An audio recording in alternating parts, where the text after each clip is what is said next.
تو ہم اگر کوئی بندہ قیام میں ہاتھ چھوڑ کر نماز پڑھتا ہے تو اس کو جائز سمجھتے ہیں، افضل نہیں سمجھتے، افضل نہیں سمجھتے، افضل نہیں سمجھتے۔ لہذا ہمارے نزدیک محتاط رویہ آخری درجے کا یہ ہے کہ دونوں طریقے سنت ہے، اور اگر جان کی امان پاؤں تو عرض کروں کہ ہاتھ چھوڑنے والا طریقہ ہاتھ باندھنے سے زیادہ بہتر ہے۔ اور یزید بن معاویہ کی آڑ کے اندر جن لوگوں نے سیدنا معاویہ رضی اللہ تعالیٰ عنہ کے اوپر زبان درازی کی، ہم ان سے بھی کوئی محبت نہیں کرتے، ہم سیدنا معاویہ رضی اللہ تعالیٰ عنہ کے ساتھ محبت کرتے ہیں، اور ان کی جو اجتہادی غلطیاں ہیں وہ اللہ تعالیٰ معاف کرے گا، ہم ان کے بارے میں اپنی زبان نہیں کھولتے۔ ہماری قسمت اچھی ہے کہ ہم آپ کے زمانے میں نہیں، ورنہ آپ کے اوپر تلوار ہم سونت لیتے مولا علی کے حق میں، اور آپ کی قسمت اچھی ہے کہ آپ ہم سے بچ گئے، لیکن اب ہم اپنی زبان تو کم از کم کھولیں گے، اس زمانے میں تو ہم نے تلوار بھی اٹھا لینی تھی۔ تو یہ میں نے بتایا کہ یہ اہل سنت اور اہل تشیع کے درمیان کامن ہے کہ سیدنا ابوبکر صدیق رضی اللہ تعالیٰ عنہ آپ صلی اللہ علیہ وسلم کے یار غار ہیں، اور اب سیدنا ابوبکر صدیق رضی اللہ تعالیٰ عنہ اس آیت کے تحت آپ صلی اللہ علیہ وسلم کے صحابی ہیں، کیونکہ یہ اس میں کیا الفاظ ہے، اذ یقول لصاحبہ، کہ جب وہ اپنے صحابی سے کہتے تھے، ساتھی سے۔ اب چونکہ سیدنا ابوبکر صدیق رضی اللہ تعالیٰ عنہ کی صحابیت قرآن سے ثابت ہو گئی ہے پرٹیکولرلی، اس لیے آپ رضی اللہ تعالیٰ عنہ کی صحابیت کا انکار کرنے والا کافر ہے،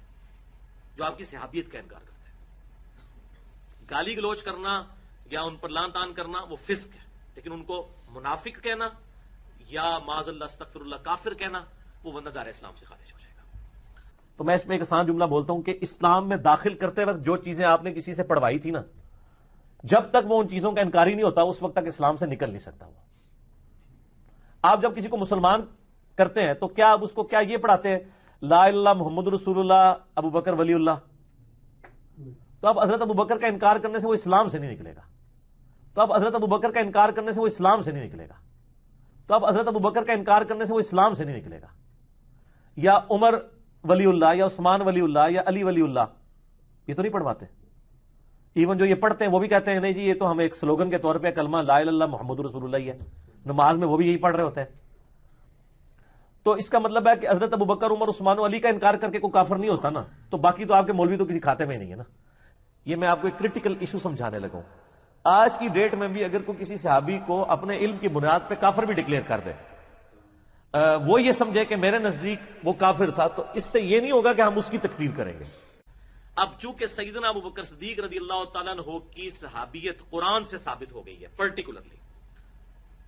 اس لیے آپ رضی اللہ تعالیٰ عنہ کی صحابیت کا انکار کرنے والا کافر ہے،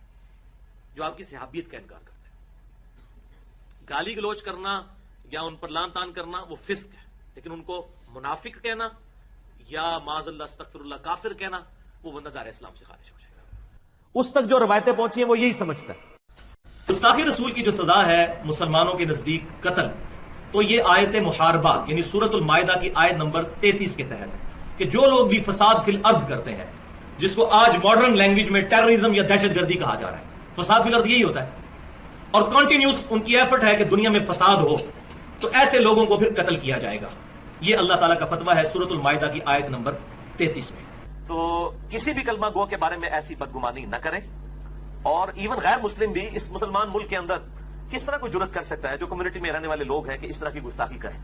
اللہ یہ کہ جذباتی طور پہ کسی سے کوئی ایسے الفاظ نکل جائیں تو اس کی اصلاح کی کوشش کرنی چاہیے، بجائے کہ اس پہ فتوے لگا کے اس کو قتل کرنے کی کوشش کریں۔ اس کی توبہ اور اصلاح کی فکر کرنی چاہیے، اس کی آخرت کی فکر کریں، اس کے ساتھ ہمدردی کریں۔ چینج ہے کہ آپ اس کو جو ہے وہ نعوذ باللہ من ذالک قتل کر کے اور توبہ کا موقع بھی اس سے چھین لیں، یہ حرکتوں نہ کریں۔ نبی صلی اللہ علیہ وآلہ وسلم کی یہ تعلیمات قطعاً نہیں ہے، قطعاً نہیں۔